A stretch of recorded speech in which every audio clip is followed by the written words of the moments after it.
was able to then transfer over to university. I went to what is now known as Toronto Metropolitan University. It was Ryerson at the time. When I was there, I connected with a youth organization. I wound up through them going on an international work exchange to Turkey. I was there on this internship and there was a massive earthquake. It was like 7.2 on the Richter scale, like 30,000 people died in this earthquake. It was like nothing I've ever seen or experienced before or since.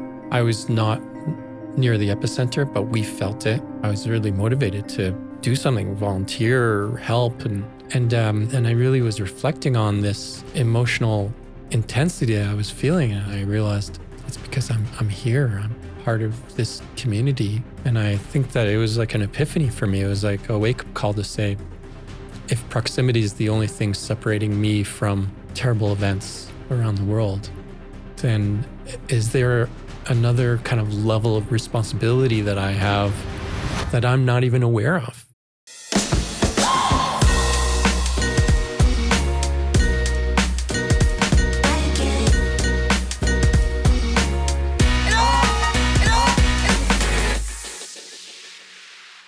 Welcome to the Calgary Sessions. This is episode number 124. I'm your host, Jeff Humphreys. Before we get into it, I have a little ask. I'm asking people these days. If you like this show or previous ones, please leave a review. 5 stars would be awesome. But yeah, now that we're through that, this week's guest, we have a bunch of mutual friends. I've heard the name, seen the face over all these years, especially on LinkedIn. This is going to be a cool conversation, so please name and who you are. My name is Leor Rotchild. I am a consultant, author, and speaker. And I thank you for saying that I'm a familiar face, because I obviously feel that way about you and have watched so many of these pods and have really enjoyed seeing so many people that I admire across Calgary really kind of like share their experiences and who they are. And it's a privilege to be here with you, Jeff. Thanks. That's cool. Isn't it interesting though, how you can really build relationships without meeting people like face to face? Yeah. Which is the great thing about online, right? There's so many people that kind of rip it and say whatever. But I find in situations like this, it's like there's so much context already that there's, the feeling out or getting to know thing it happens quicker. Yeah. Well, it's when social media works well, right? Yeah. Is that it is a bit of a who's who in the zoo kind of thing. But it's also great to sort of puncture through all that, because we can also build up ideas in our mind of like who people are just because we get some sense online. And then, nobody is able to be fully themselves online. So having conversations like this is always welcome. Yeah, I agree. It's very interesting just to see people from afar. And then for me personally, to have these experiences face to face, it's always, Mondays are a fun day for me. Yeah. Wonderful. You've seen a few of these. I have seen a few, yes. So I would love, I would love for you to take it back as far as you want to go, like how your parents inspired you or didn't, how you grew up, like what kind of family dynamics there were, sports, school, like go back as far as you want to go. And then I'll pull you to where you are today with this book here sitting on the table. So yeah. Jeff, I can't help but as soon as you said, like, how far back do you want to go? Like, and at the risk of dating this podcast, I will share that today is Holocaust Memorial Day. And so when I sort of think to the past, I can't help but be taken back to the fact that historically, people have been pretty shitty to their neighbors, to their community members. And obviously, like my family was, decimated by what happened in the Holocaust. And so I think growing up with some of that and like, I can remember like some of my earliest memories of like coming to that understanding that like, oh, this is serious. This is horrible. How can humans possibly do this?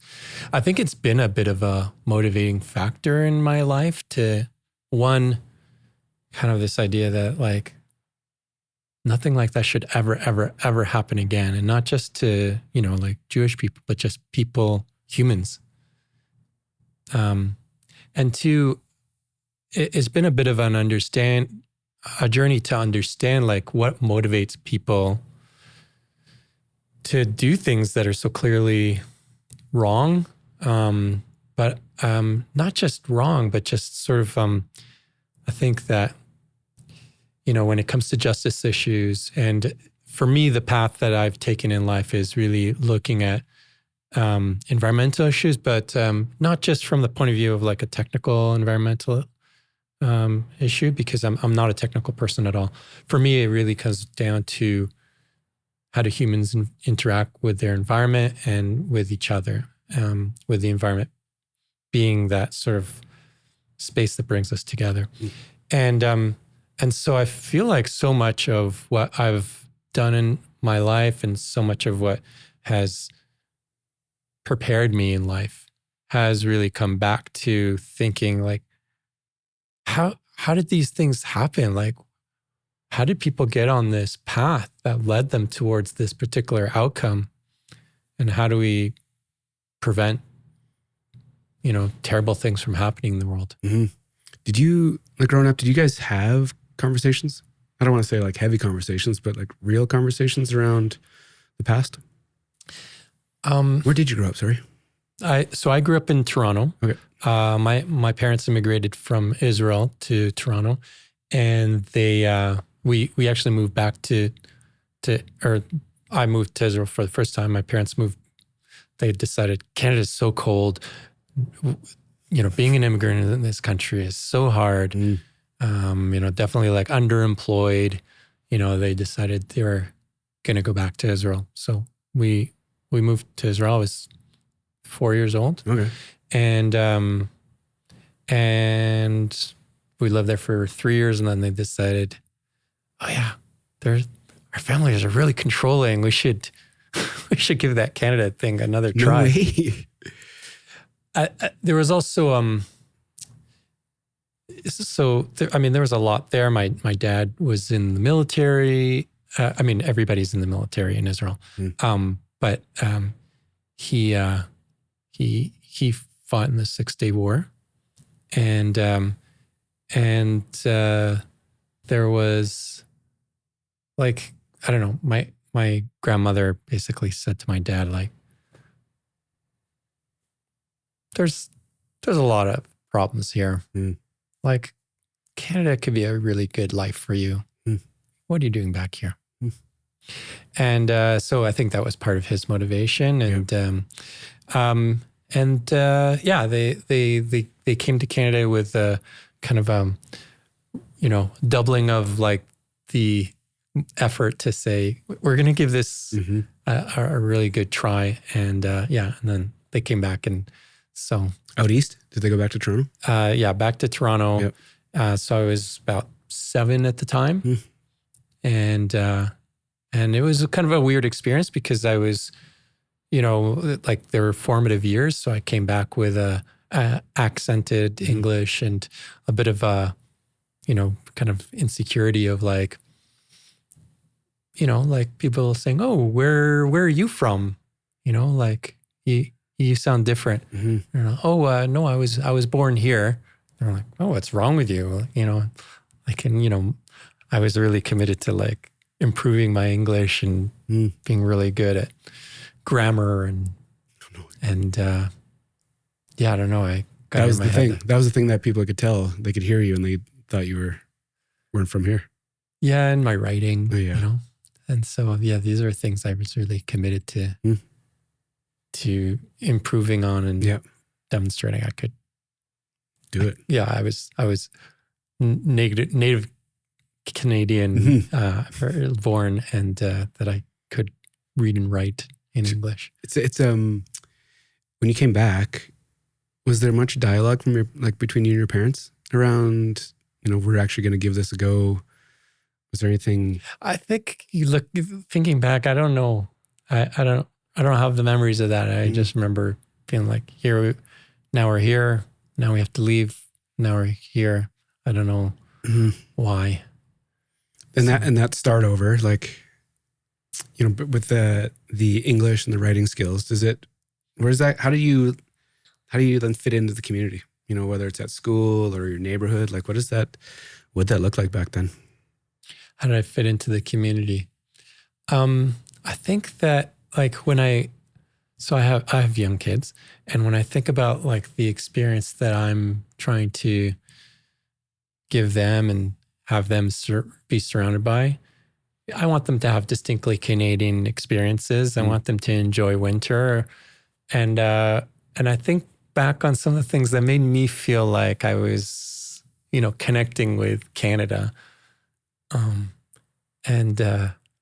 For some reason, like Raffi was part of it for me. No way.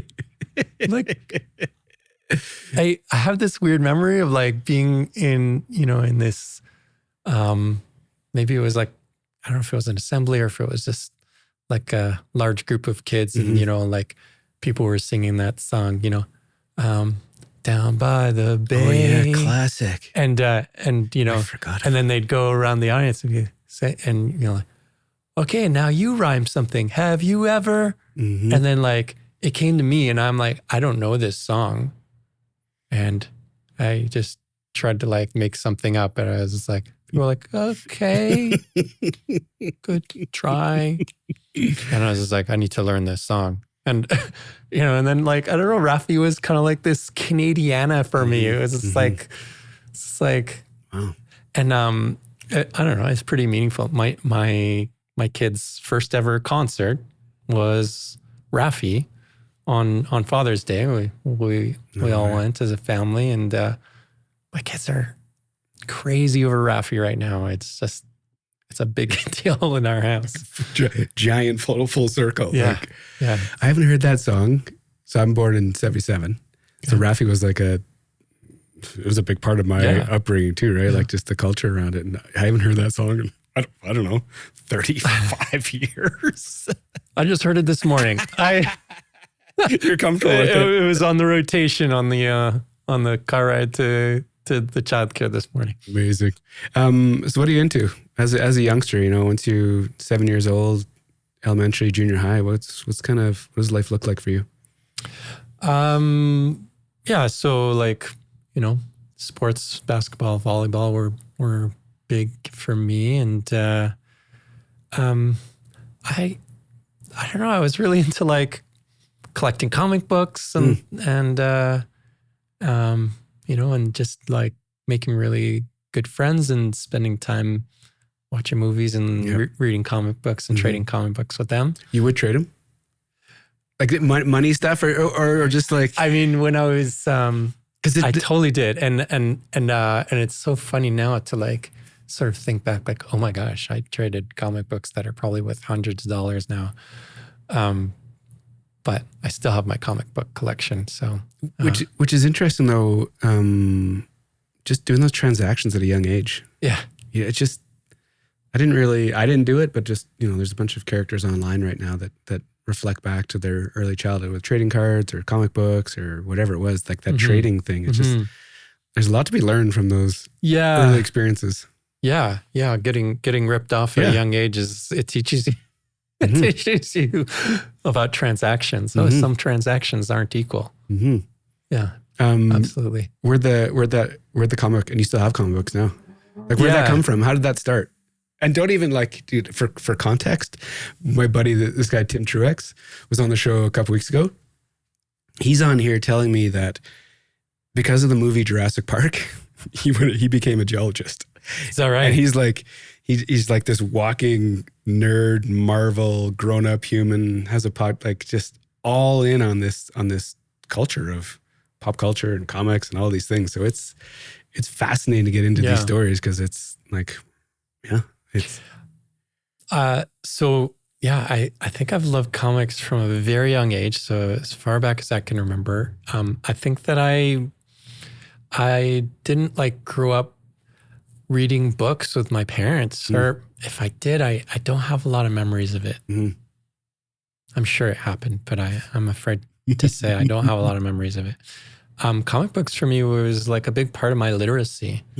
And I think is also part of my escape. And you read about these kids like Peter Parker, who like suddenly gets bit by a radioactive spider and has this enormous responsibility now. I can help people or I can hurt people. What do I do with this incredible ability?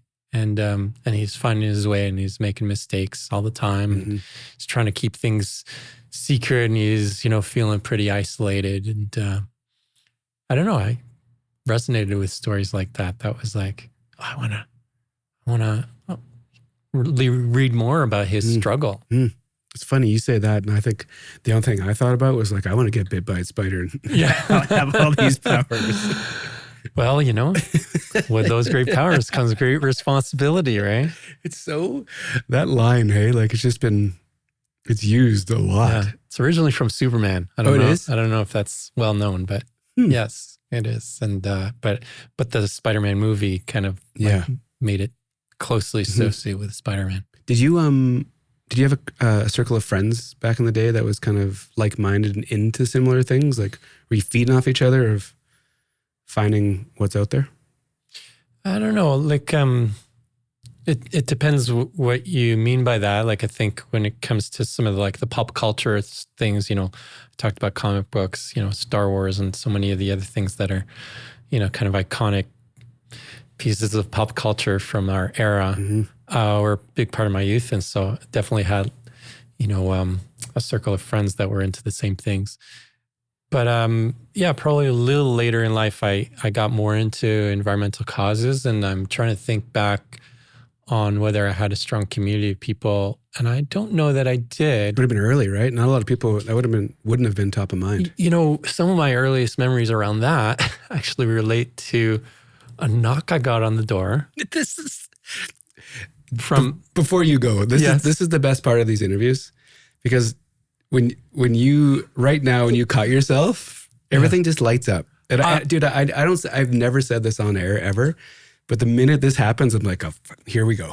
Yeah. So it's just well, I mean, you clearly do a good job of bringing it out in people, Jeff, because I haven't thought of this in years, and the only reason I thought of it years ago was because my mom reminded me about this moment where somebody knocked on the door. They were from Greenpeace, and they were raising money to save the whales. And I was like, tell me more about this. What's happening to the whales? And so apparently I don't have like a very strong memory of this, but I remember that somehow there was somebody from Greenpeace sitting on the couch talking to me about Susie and the Banshees, like this band from the 80s. And I remember going, oh, I need to check them out. They sound awesome. And my mom told me that, she came home and I was sitting on the couch with this person. Excuse me, who are you? And, oh, I'm from Greenpeace. I knocked on the door and your son invited me in. And apparently I ran upstairs and emptied out my piggy bank and gave what I had to this person. And it was like, I wanted to know about like the environmental issues that this person was not knocking on people's door to tell them about. It's so important that I'm going to knock on your door and tell you about it. And I was just like a sponge for it. I needed to know more. So that was kind of like a really early kind of experience here. And my mom reminded me of this, saying, yeah, you were really drawn to this. This is your thing. So I think that I've always been drawn to this. And also I think that I always kind of thought of it as a bit of a challenge. I lived with an older brother who growing up kind of like really couldn't care less about environmental issues. And I thought, if I could figure out how to get him to think about recycling, then I could affect change. But I need to start with my brother. If I could figure out what motivates him, then I could figure it out for other people too. How old are you when you were given this thought? Yeah, I was probably like kind of like preteen. Wow. Yeah.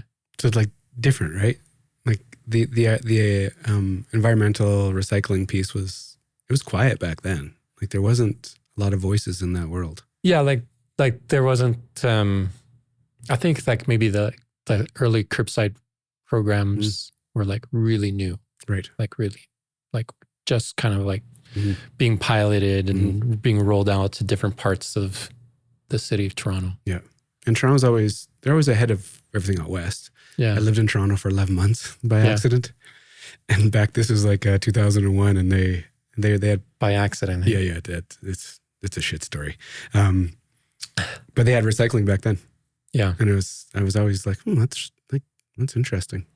Yeah, just because they have the population, I guess, or just progressive. I don't know. Like, it's interesting because when you look back on the history of those curbside recycling programs, they were really started by like the companies who produce the waste, right?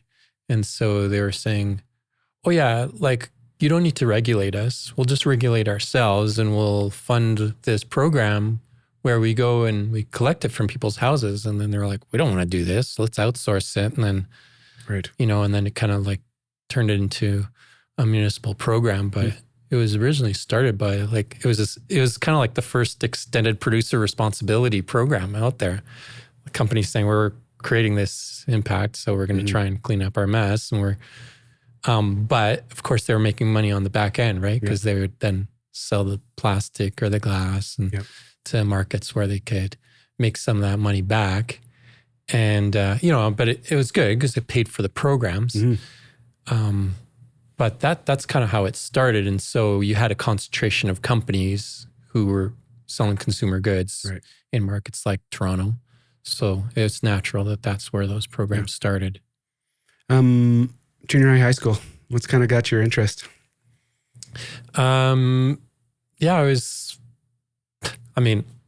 Discovering girls and like, how do you talk to girls, right? That was kind of... So it's a science project in itself. I thought sports was kind of like the way to sort of like create, these sort of friend circles and be in that scene. I was playing basketball and volleyball, but then I don't know, I didn't make my high school basketball team, and that kind of like, I was like, I'm done with this. So I don't know. I didn't really kind of like stick with it to a large degree.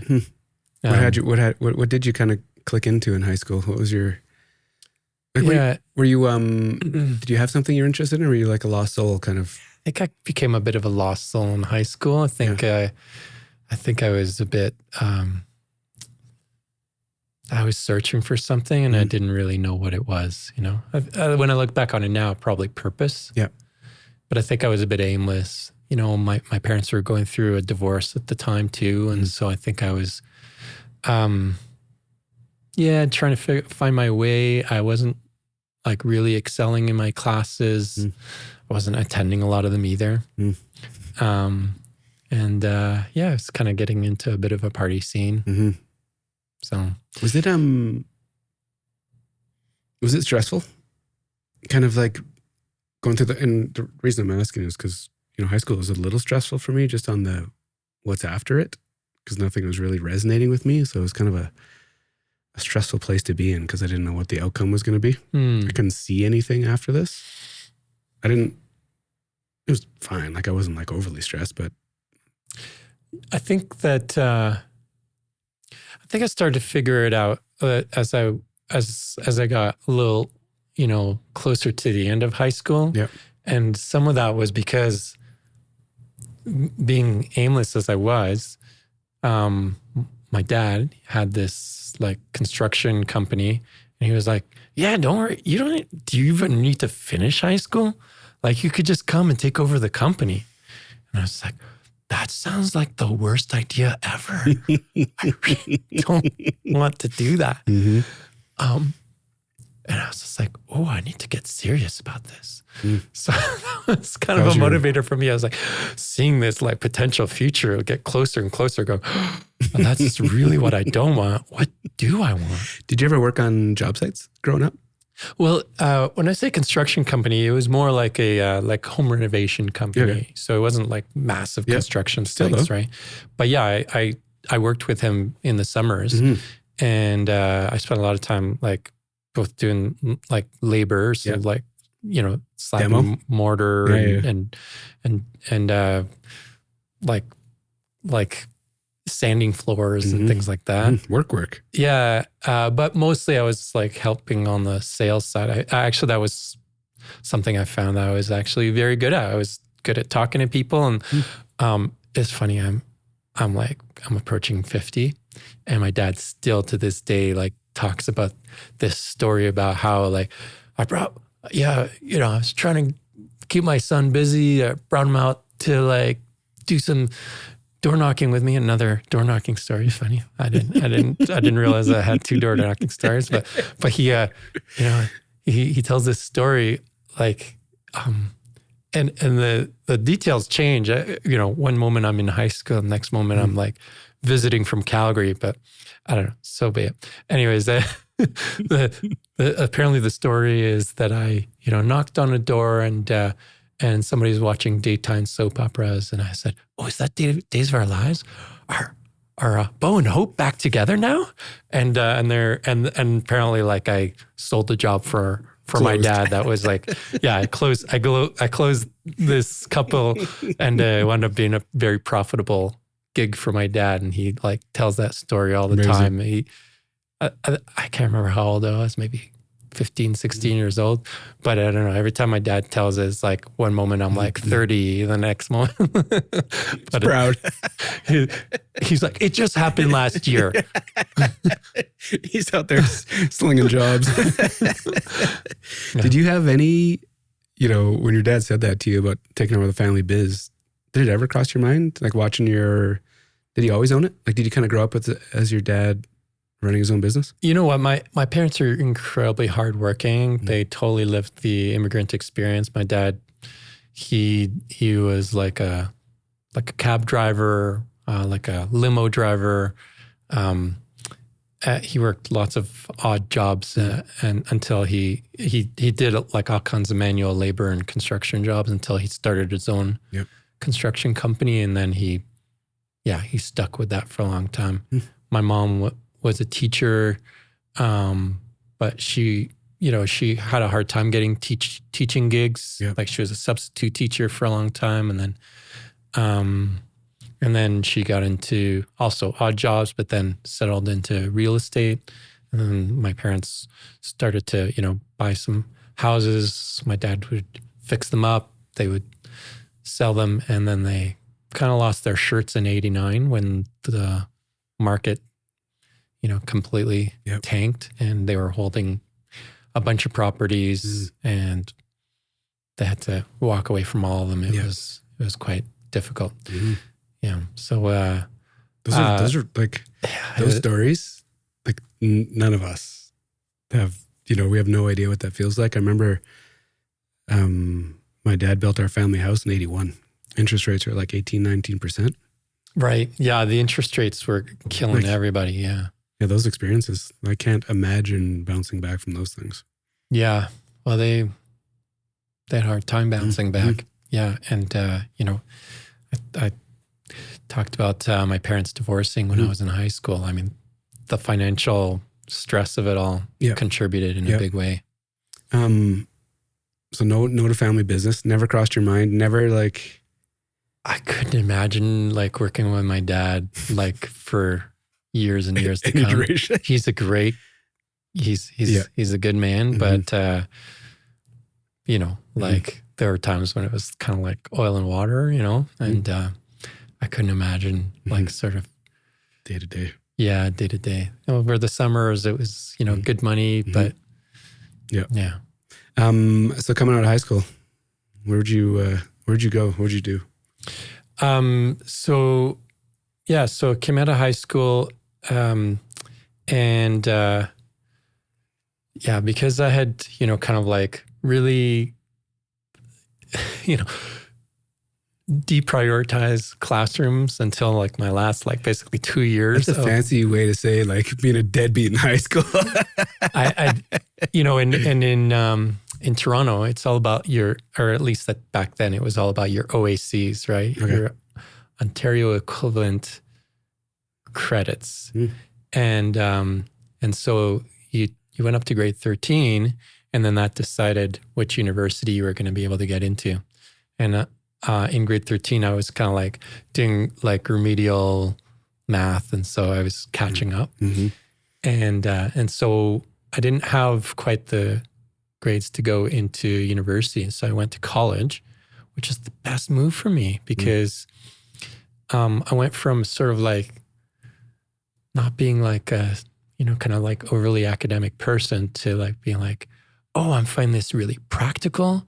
I have built like a really good relationship with these teachers and like this wonderful college community where we were all sort of like, we had study groups and making really good friends and some of them were from all over the world. So it was very international, partly because I was studying international business in college at Seneca College. And I loved it. I really excelled at it. It was super interesting. It was stimulating. And I love this idea of like doing business around the world and how can business culture be a force for good? How could we leverage commerce as a way to create more relationships because we're dependent on this other economy or we're dependent on this other, person to do business with. And I kind of, at the time, I think I romanticized the idea of like business culture being a universal culture, and I liked the fact that like, okay, like if you're doing business in Japan, you bow, you present your business card in a particular way. If you're doing business in this country, I just found that really like stimulating. And I wanted to, I was like, I want that idea of like business being a force for good in the world. I kind of like really ran with that idea. How do I really take that to the next level? What do I do with that? I did really well in college, and so I was able to then transfer over to university. I went to what is now known as Toronto Metropolitan University. It was Ryerson at the time. Okay. And when I was there, I connected with a youth organization. It was kind of like a brand new student club, or it was a resurrected student club actually called ISEC. And I got very involved with this group like through extracurricular. And I wound up through them going on an international work exchange to Turkey. That also was kind of like a pivotal moment in my life because I was there on this internship and there was a massive earthquake that took place while I was there. Like 30,000 people died in this earthquake. It was, like nothing I've ever seen or experienced before or since. And it was like 7.2 on the Richter scale. It was, I was not near the epicenter, but we felt it. And I was really motivated to like do something, volunteer, help. And I was just like constantly like asking people, what are you doing to help? How can I help? And I really was reflecting on this emotional intensity I was feeling. And I was like, why am I feeling like this when, like natural disasters are happening all over the world all the time? And I realized it's because I'm here. I'm part of this community. Proximity is really my connection here. And I think that it was like an epiphany for me. It was like a wake-up call to say, if proximity is the only thing separating me from terrible events around the world, then is there another kind of level of responsibility that I have that I'm not even aware of, that I have to people that I don't feel maybe are in my direct community because we aren't sitting across the table from each other. And so I think that made me really think a lot bigger about like my potential impact. And it definitely sent me on a path. And I wound up sticking with that youth organization for a while. With them, I went back and finished my university, but then I worked for their national office based in Toronto for a while. And then they offered me an opportunity to go work in the UK. So I lived in London for a while and worked with this youth organization. And then they were organizing an international youth conference in Calgary in 2002. And I was just like, partly a free plane ticket back to Canada, but also, hey, like this is a great way to like sort of, operate at the sort of like top level of this organization and ride it all the way back to Canada where I started with it. And so I came to Calgary to fundraise for this international youth conference and, kind of been here ever since. When you're working with that kind of organization, is it very purpose driven? Like, do you feel like a deep sense of purpose when you're in this kind of organization? Like, what keeps you there and driving you? Yeah, 100%. Did you, I guess when you're around like-minded people and that kind of, you feel like, oh, this is, a lot of people think like this. From the outside though, there's, it's kind of not everybody does. I felt like I found my tribe in many ways, right? Yeah. Like, I remember like there's like this like recruitment video that at the time. Are you doing the voiceover on this? In a world where you feel a little bit alone, you should remember that you have the power to change the world. And that message was really like, wow, I can. I have the ability to change the world. I want to know how to do that. And then like I just found that there was like a group of young people like across universities all over Canada using that language, and then connected to an international group of people who were all saying, yeah, we're trying to develop our leadership skills so that we can understand how to have an impact in the world. And I was just like, sign me up. Like, this is exactly what I'm looking for. Did you know it? Did you know you're looking for that, or did it present itself and it just resonated with you and you were like, this is it? I think that there were a lot of pieces coming together kind of like all around the same time. Some of it was, I was studying business and playing with this idea of like, how can I, like it's about more than just making money. I don't want to just learn how to make money. I want to learn how to use commerce for good. And at the same time, I was taking these like, like electives, and I'm learning about, political science. And in these poli-sci classes, like I just found, I don't know, like people were calling me the raging capitalist in the room. And so it was weird. In my business courses, people were like, this guy's a tree hugger. And in these poli-sci classes, it's like, I'm a raging capitalist. So what the hell am I? I'm like torn.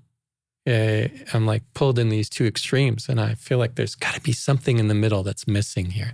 There's something where like I can like truly want to see a better world, but also like I recognize that a lot of people are thinking, how is this going to be a return on an investment of time or resources or capital? And that like being able to answer that question, even if it's, even if there's a story, well, in theory, if we do this, it could lead to this positive outcome. It may be hard to measure, but but if you don't even know kind of where to begin that story, it's a hard one. So I was kind of looking to be able to tell that story. How do I even begin this journey? And so then all of a sudden, I'm tapped into this, local, national, international network of people who were, kind of like standing on stage and talking to, business leaders, saying, what is your responsibility as, like a business leader who has, the control of finances for a company that has more GDP than many countries in the world. What are you doing with it to make the world better? And I was like, oh my gosh, this is the right question. I couldn't articulate it until that point. And I realized this is the question I need to answer to. And it comes back to what we were saying about the superheroes, right? Like with great power comes great responsibility. Yeah. So that's great. You can learn about how to accumulate wealth, but where do you learn to then do something really good with that wealth? And that was kind of the journey that I found myself going in. Another interesting part of that journey was that when I worked with this youth organization in London, in England, I just kind of came across this community of people who, some of them were business leaders, some of them were consultants, some of them were alumni of the same organization that I was with. And they were working in this brand new area at the time that I thought was super interesting. They were calling it corporate social responsibility. And I was just like, oh, I want to know about this. And I feel really privileged because I was sort of there at a time when all these business leaders were kind of really bringing this to the mainstream in the UK. I don't think it yet had reached the mainstream in Canada though.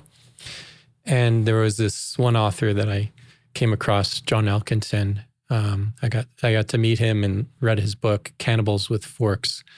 He's written 30 books since then. But at the time, this book was really pivotal and it really coined that phrase, the triple bottom line. And I was like, yeah, that's it. That's what's missing is how do you take something that we know can be good for our economy and marry it with, thinking long-term about the environment and the society that we're leaving to future generations. Because you can say something's good for business in this quarter, but does that translate generations later? And I thought, oh yeah, if you put these pieces together, you've got something really powerful here. That was kind of this is what I want to do with my career. And that was early. Was it? This was I was in the UK in 2000, 2001. So that conversation, obviously I've caught wind of it the last, I don't know, 6, 7, 8 years, maybe 6 years. But, to take it back to 2000, 2001, that must have been, was that a uphill push back then? Was it hard to find people that were willing to listen and take action? Well, I think I was still learning, that's been the other beautiful thing about having a career in this space is that it's never not been a learning journey. Right. And even now, in many ways, a lot of what I've been working on is spilling out into the mainstream, and the ESG language.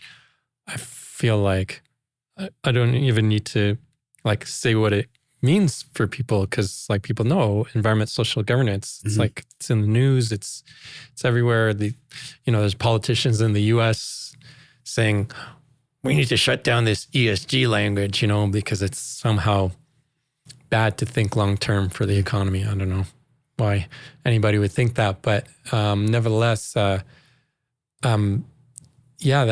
journey of getting to the stage even where it's become more mainstream has been, I think, a collective learning journey.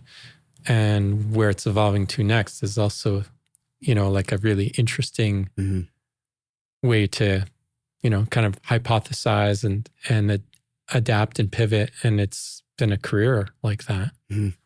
Calgary. So what happens when you get here?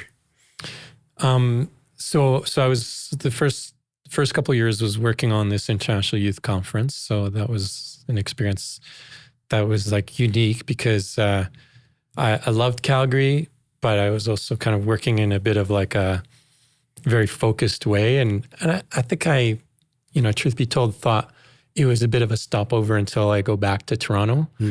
And then it was, that experience was over and I was like, oh, well, let me kind of take a look around and realized so much of my friend network was tied into that event. So many of them were from around the world because it was a very international group that was working on this international congress. And so when they all left, I was kind of like, well, let me try and figure out what Calgary is all about. I was already kind of 2 years in, so it was a weird way to like then kind of like almost be brand new, but already having that familiarity. And then, connected with a wonderful friend network. The Flames had their amazing, Stanley Cup run. There were so many things that were sort of like very exciting about the city that I was just kind of discovering. And this whole idea that I was playing with around corporate social responsibility, I got to really integrate it into that conference that I was working on. And so through that, I got to know a number of the key people in town who were working on that. Many of them were in the oil industry. And I started to kind of get fascinated with that industry. I was like, here's an industry that, especially at the time, was very much driving the national economy and had this, incredible global impact on the world, had a significant environmental impact, complicated indigenous issues, sort of like, I was like, what an incredible puzzle to try and put together. But in having conversations with people about corporate social responsibility and sustainability, people were like, well, we don't like have a department like that, but why don't you just kind of like, work for a few years in the field and, and then we'll find a way for you to kind of like move into this area once we build the department. And I was kind of, that's a horrible idea. I never want to.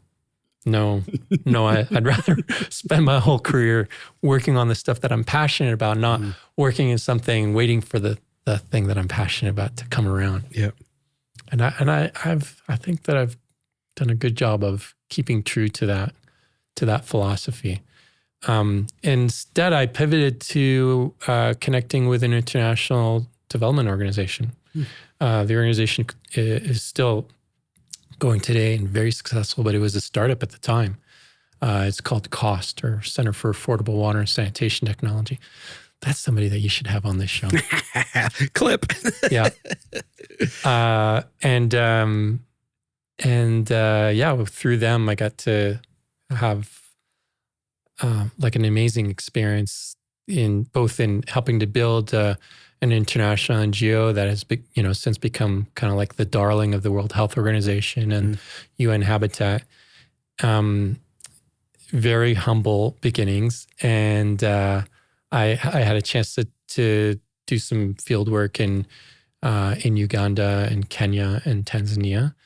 I make that sound like I had extensive field. I visited projects on the ground, and I did get involved with one particular project in Uganda, but it was just sort of a few months. But really amazing, life-changing experience as well. And so it was like a wild ride, taking this small NGO to becoming a global organization in at the time 20 different countries, and has since grown to so many more. It's now very global, very successful in helping millions of people access clean drinking water in a very interesting way, really empowering people on the ground, even those with very little, educational background, to understand technical issues around water and sanitation so that they can find locally appropriate solutions to help their community with a specialty on household water treatment. So got a little into it there, but it was a unique kind of background to have. So I'm thankful for it. It's interesting, just like as you again come alive and like, you go into depth about something, like there's that passion behind it, but to be able to like go to work every day and like feel that, I feel like it's a rare experience. Like that that overarching idea of like making the world a better place and doing something that you're passionate about, that's like, doing that, trying to make the world a better place. It feels like is it this consistent wave of like, I just feel full and just satisfied with what you're up to? Like, is it just this, like, are you on this cloud all the time, or is it, am I like oversimplifying things? It feels so warm and fuzzy and connected and like, yeah, just energized. I think that like, no matter what you choose to do in life, like life's going to be hard. Like, especially if you like choose to like start a family, like, oh man, like, like sort of like having kids is tough. Like, I'll take your word for it. And so I think like anything you choose to do in life is going to be a challenge. And so, yeah, I think the idea of like, is it worth it? Like, is this a life really worth living? Like at the end of the day, like you should be able to answer like a resounding yes. Like I feel like it's better than when I found it. And I've been able to contribute to things, and I've learned so much that I'm able to, pass on. So yeah, I don't know that I like wake up some days and go like, oh my gosh, the sun is shining and like I'm making the world a better place. I think it's more like, man, this stuff's hard. I still have so much to learn. Yeah. Yeah. It just seems like there's such a driver behind it, which I feel it's interesting, right? You go through high school wandering and a little aimless, and all of a sudden you find this passion that just pushes you. Do you just trust it? Do you just like? I think I do. Like because when I look back on it, like I've made some really like kind of crazy decisions that were all like, this feels right. I need to trust that. And I've had kind of like a very untraditional career. And happy to sort of like unpack it without, feel free to double click on any of it. You're in a good space to unpack it. Well, it's because I went from this, really interesting and unique but intense international development organization experience to then I did see the right opportunity open up in the oil and gas industry. And so I wanted to work on energy issues and found myself working in a really interesting role, in a sustainability focused role. And so the company that no longer exists today was called Nexen at the time. So, Flashback. Yeah, global oil and gas company with its head office in Calgary with like a really amazing team of people who absolutely wanted to do the right things for the right reasons. That was absolutely the mantra. The CEO ingrained that into the workforce. Love that mantra. Still use it. And got to do a lot of really interesting things there. One of them was like also really unique because I had a chance to be representative on this youth committee of the World Petroleum Congress, or World Petroleum Council, which held the World Petroleum Congresses. And through that role, I got to travel around the world. It was kind of a pretty plush gig. And I was talking to people about climate change, and they were asking, why aren't young people excited about joining the oil industry like they used to be? And I would say, because this industry seems like it might wind up being on the wrong side of history when it comes to some of the most urgent challenges of this generation. And at the forefront of those challenges is this climate crisis.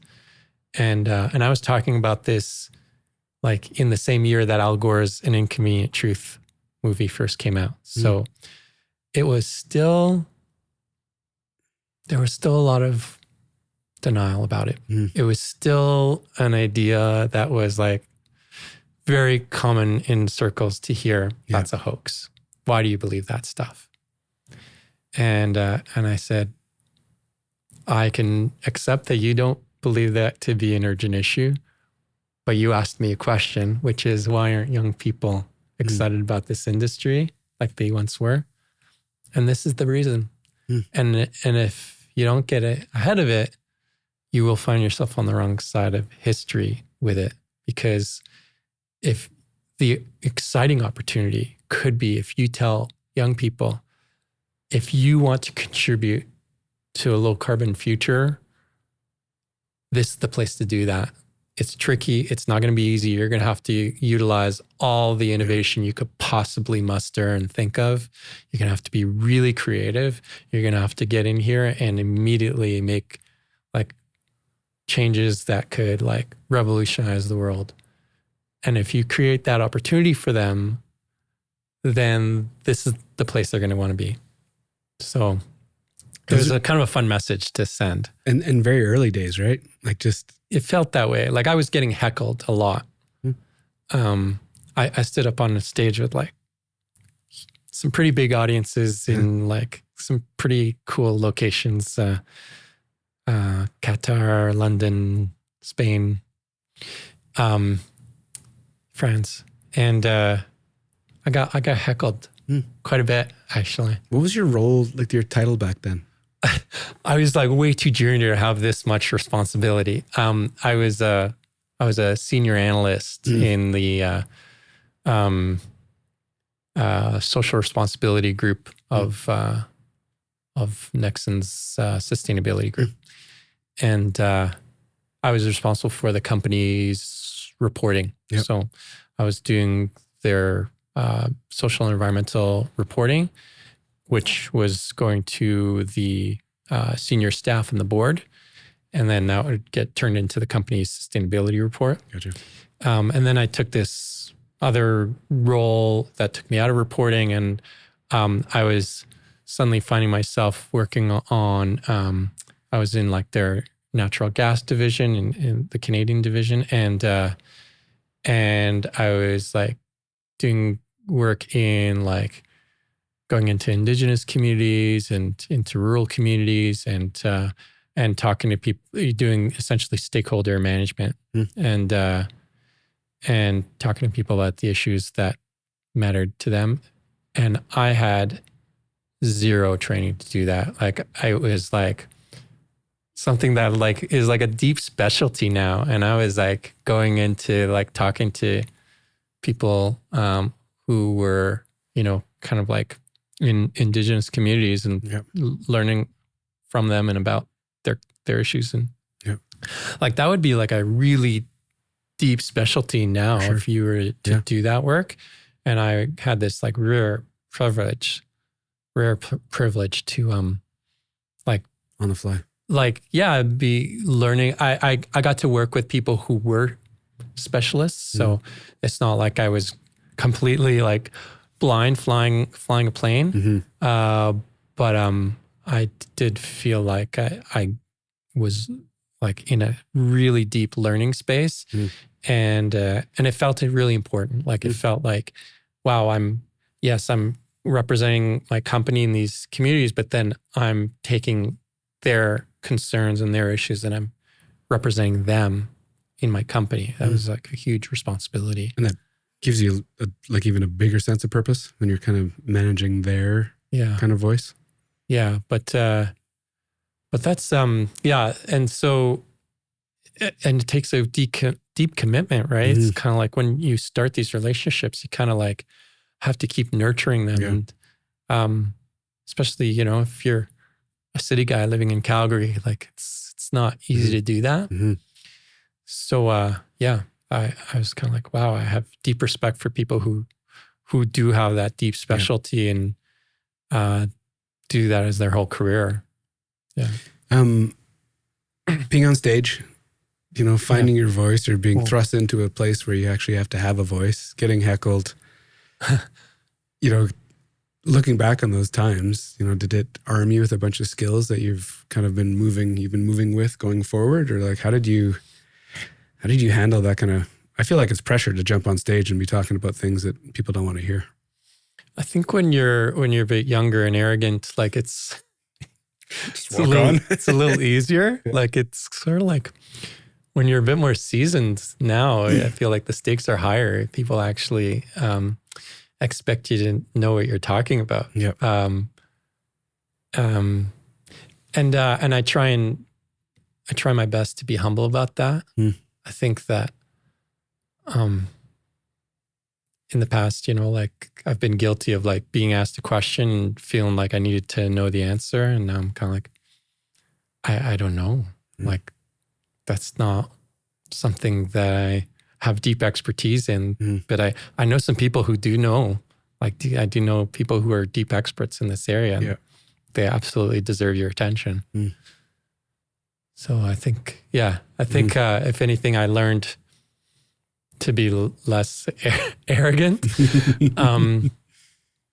But it was really great training ground to be comfortable with audiences. And I feel like there is like a real art to public speaking. And I do kind of enjoy that. I think partly because I'm somebody who is empathetic and I'm an extrovert. I like people a lot. I like, even being here with you, like I can sort of like pick up your energy. And so if I'm standing in front of a group of people, like I feel their energy. Yeah. And especially like, I don't know, maybe I'm imagining it, but I feel like they want me to like do well. They want me to like deliver something that's going to be of value to them. Yeah. And so like, I want to do that. Like I want to leave them with something that's going to be memorable. What happens after Nexon? I stayed in the oil industry and I worked for Cenovus, so another oil and gas company, and got deeper into the oil sands issues and a lot of policy kind of stuff. And also deeper into some of the environmental issues. When I joined Cenovus, it was such an exciting place to be. They had recently broken from Encana. They were saying, we're going to be the Toyota Prius of the oil and gas industry, right? Which, moment in time, probably in today's language, you'd say Tesla or something. But, they said, we're going to be the Toyota Prius. We're an innovation company that just happens to be in the oil sands. And we're going to do some interesting stuff with that. So it was an interesting opportunity to join the company and develop their first, corporate responsibility policy and a whole bunch of guidance documents and reports that, was really aiming to develop an innovation culture and a culture around social responsibility and sustainability. And I did that work for 3 years. I did enjoy it. It was good. There were definitely some frustrating things about it. But I mostly left for 2 reasons. One was I kind of came to this decision that I didn't want. I typically approach things and say, I want to give this 5 years and see if I can make a difference. And after 7 years of being in the oil industry, I said, I don't want to be here too long. I don't see my whole career here. I feel like this has been a really important place to be from the point of view of learning how to have an impact from a sustainability point of view. And I want to take that and see how that can translate to other industries and other areas of society. That was kind of one key decision that I was really coming to. And the other thing that happened was the 2013 flood happened. And it just felt like Calgary broke, right? Like, I mean, like you probably remember that well, right?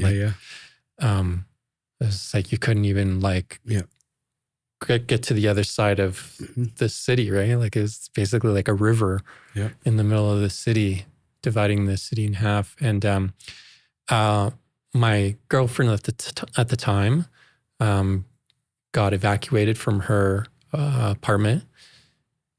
She came and stayed with me. She never left. So from that point of view, it wasn't the worst thing that happened. We've been married and had 2 kids since. But the 2 of us, we were volunteering in our community, and we spent, a couple of weeks helping people, like shoveling out their basements, like so many others did in the city. And we got to know so many different communities because we did that in I'm trying to remember her neighborhood in the downtown area. Mission? It was Mission area, but also like what's something Heights? What is that? I'm drawing a blank too. Sorry. Anyways, Mission was the main area, but there was another area that I'm drawing a blank. But maybe I'm thinking of Cliff Bungalow. Oh yeah. That's what it is. Yep. Not Heights. Okay. Excuse me. Got there. You'll have to edit that. No way. So that was kind of like her community there. And then we went to Bowness. We went to so many different neighborhoods in the city. And then we went, when High River opened up, we went to High River and helped out a friend's mom. And then we went to the community of Tsutina and helped with some of the clothing donation area there. That was just starting to take shape. So it was like this really kind of like almost like exhilarating experience of like giving back to the community and helping people. When my company went back to work, my boss was saying, "Hey, I've been following you on social media. Like, take another week and just keep doing it. Like, you're doing really good stuff. Please keep going." I was just like, wow, this is amazing. And then after like almost a month of just sort of like having this crew of people, we get our shovels and our boots on. And I was kind of like, are fossil fuels contributing to these extreme weather events happening more often? Oh my gosh. I don't know that I can like go back. And I just sort of like started to really reevaluate my role. And I said, I feel like a lot of what I get to do, and it's important work, is, take something that has an enormous impact and decrease the footprint of that impact. But I don't want to make something less bad. I want to make something good so much better. That's what I wanted to do next with my career. And so when you asked me earlier, like, do I just kind of know? I just knew in that moment when I was coming back to work after that flood. I was just like, I can't be here anymore. What was the direction after that? I started my own business. So it was literally this direction. I was saying, what do I enjoy most? If I was to leave, what kind of things am I really excited about? And I was really excited about my volunteer work with the Calgary Folk Music Festival. I was running their environmental program. And I was like, how do I do that full time? And the Calgary Stampede was trying to get a hold of me around that time. They said,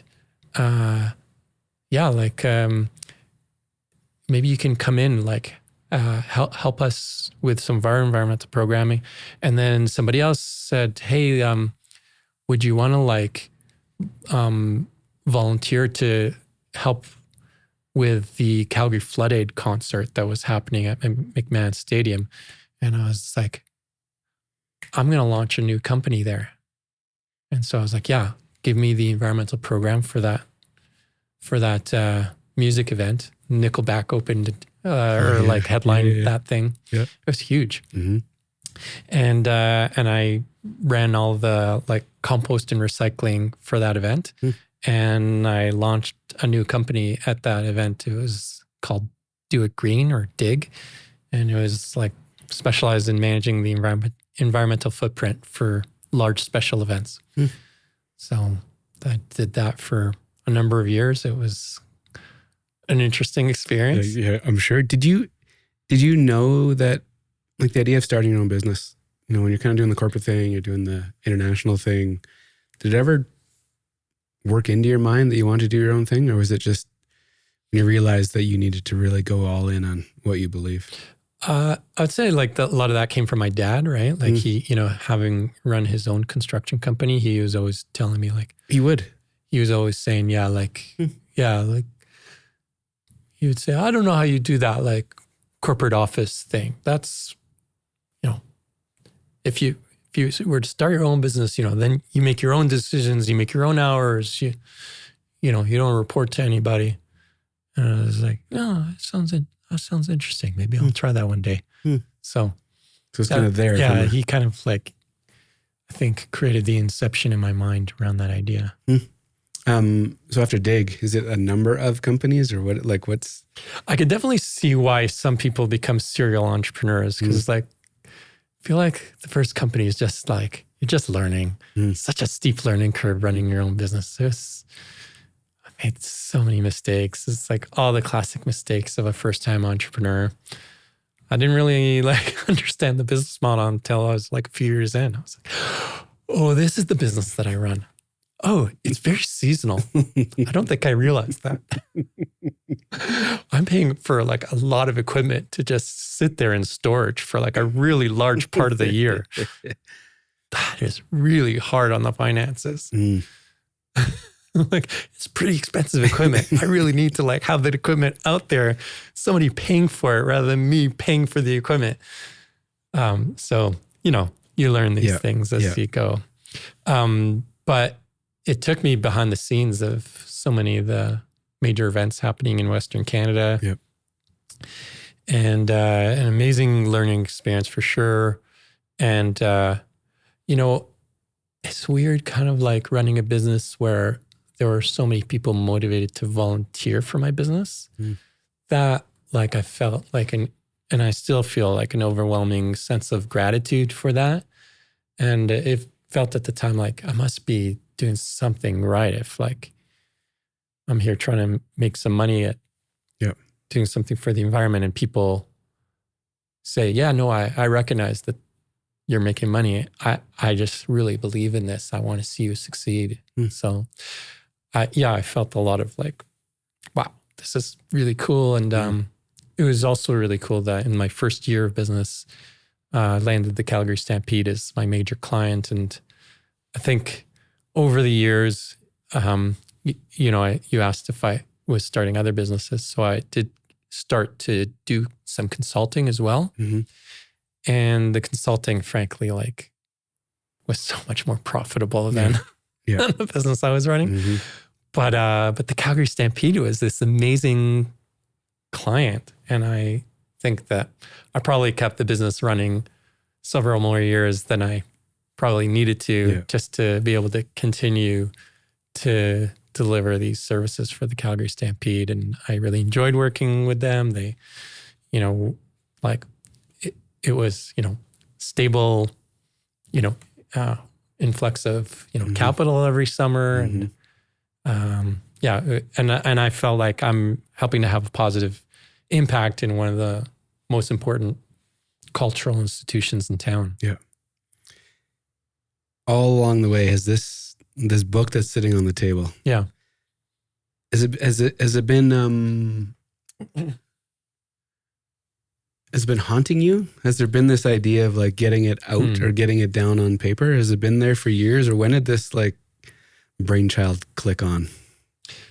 So, this experience that I'm sharing about running this business and all the mistakes that I made in running the business, I started to think, oh, you know what? Like, I'm learning so many things. I'd love to be able to share this and communicate this in written form.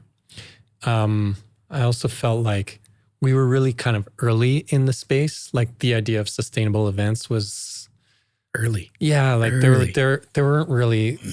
I mean, I literally knew who the other people across North America were doing this work, and we were communicating with each other and encouraging each other. Right?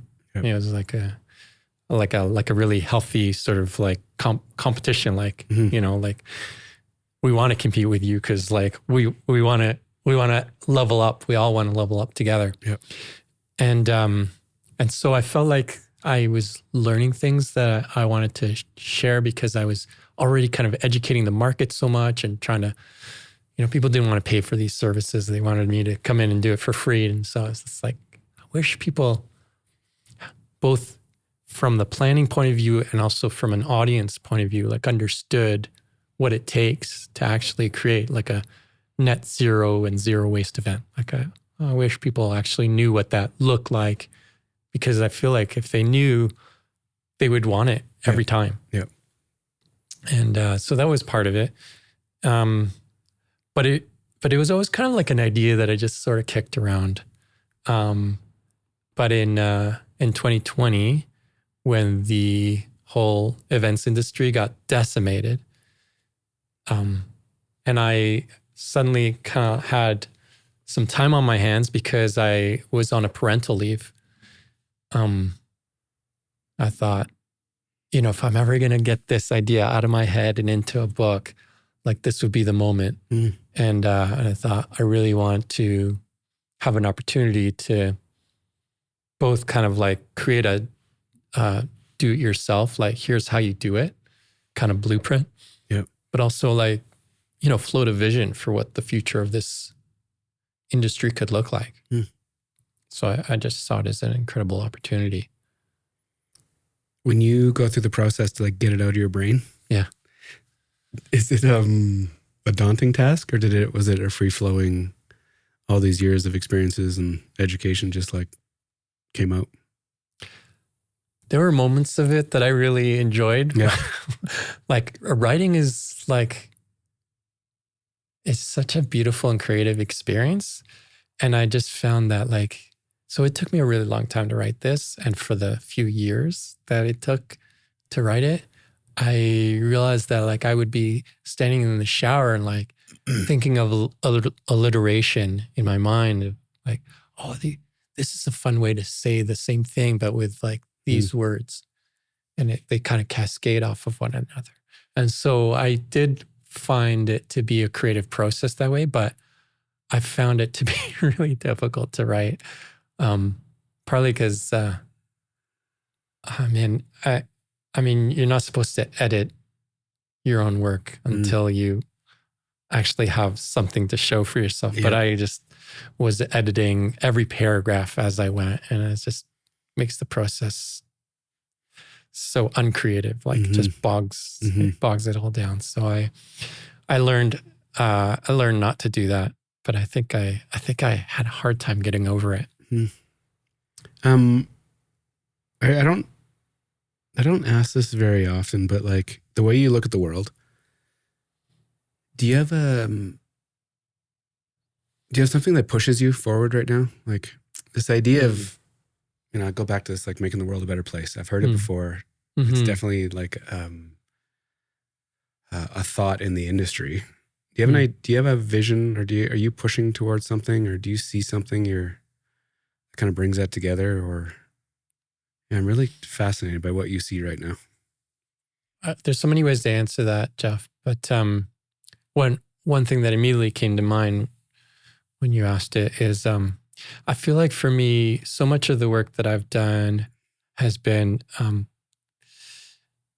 trying to take this sort of like future-oriented lens of like what the world needs versus like what the world is, and try and close the gap and find opportunities to reach people where they are, as opposed to, I think, again, I learned in terms of overcoming that arrogance early on that like nobody responds to like being told they should do something. So it's more like you can do something, like it's empowering and it's exciting. And if, and like painting a sort of an exciting potential is really what motivates people, as opposed to telling them that they're doing something wrong, right? Nobody wants to hear that. And so I think that I have always been trying to learn how to paint this more exciting future for people who maybe are perhaps thinking a bit shorter term. But more recently, having had kids, like the future is like I could see the future through them. Mm-hmm. And the future is no longer just something that's kind of like, potentially exciting future and kind of like it's an imperative. Like the stakes are so high. And I feel like my kids connect me to future generations because, my life will be however long it will be. I'll be very thankful if I get to see my 80s. Like I'll be really, really grateful. Yep. But, my kids could potentially get to that age and their kids could potentially get to that age. And like, there's now like a bridge towards several generations of people reaching 80. That's much further into the future that I'm looking now. And I really want that to be a future that is not worse than what we have today. I want that to not have I want that not to be a future where people can't go outside because there's too much smoke and they can't breathe. I want that not to be a future where, these 100-year events like the 2013 flood, are sort of like every other summer. Yeah. That's really important to me. But I think the other thing that I'm trying to instill in my kids is that like kindness might be the most important trait. We don't know what the future will bring. And anybody that tells you they know, right, is sort of like, yeah, well, good luck with that. Mm-hmm. Like there are an infinite number of possible futures, right? So it's trying to be roughly right in a direction that feels roughly based on some kind of plan and some kind of hope. Heaven forbid we enter a future based on cynicism and hate. But if it can also be coming from a place of kindness and understanding that not all of us are starting from the same place and not all of us have the same privileged opportunity. Like affordability is such a big factor for people. So talking to them about something that's far into the future, it is going to feel a little bit hollow. Yeah. So just recognizing that and being kind is something that like I'm trying to teach my kids. And as I'm doing that, I'm like being reminded, oh yeah, how am I living that? How am I demonstrating that? So I think that's just like really reinforcing within me, like just a redoubling of commitment towards a more sustainable, equitable future. But one that works for as many people as possible and ideally leaves nobody behind, because like we shouldn't have to climb over people to get to the future that we envision. It should be a future that is inclusive and one that is like, you know what, like we may not agree on everything, but damn it, I'm going to fight for your future too. Amazing, man.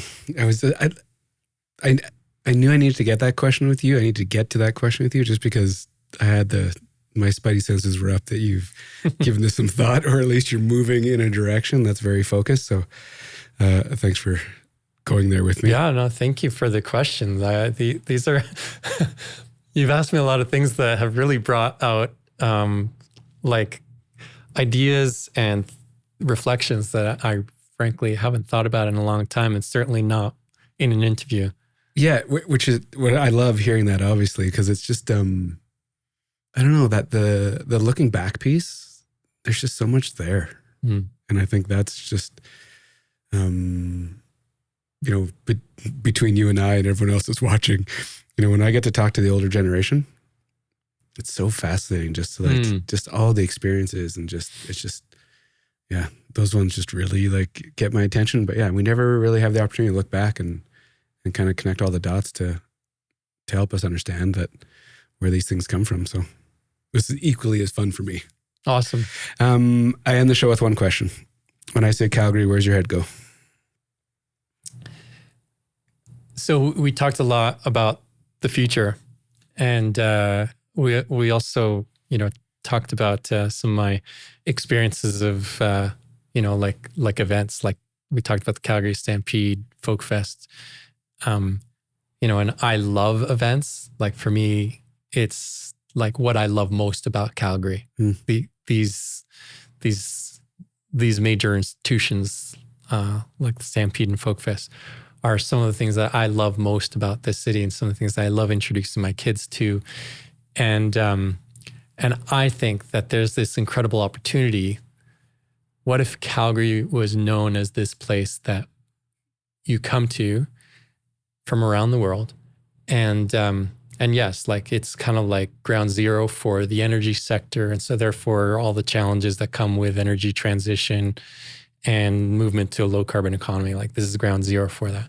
But also, wouldn't it be amazing if every time you came to this city, either as a tourist or as a new Calgarian, that you came here knowing that, like, when I check out these, local venues, institutions, cultural experiences, that there has been so much thought put into place around what the future requires of us from the point of view of climate action, from the point of view of creating a circular economy where there is no waste that goes to landfill, because everything is either reused or minimized in a way that prevents the need for waste.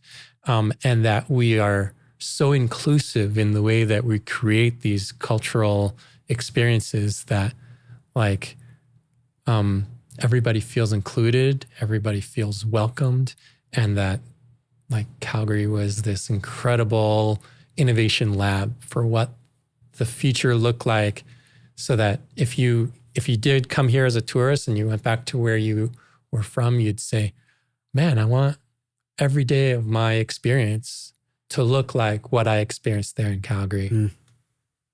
Amazing. Thanks for doing this. My pleasure. Thank you so much for having me, Jeff. Yeah, it's been, it's fun. It's really fun for me to meet characters like you, just like these people that you have a connection with online, and then to have face-to-face, like chats like this. It's a really cool experience. Yeah. Awesome. And let me also just say that, yeah, like, if you're interested in the book, there's a launch event happening, and you can go to leor.ca to learn more about the book, the launch event, and lots of other things. Amazing. Thanks again. Thank you.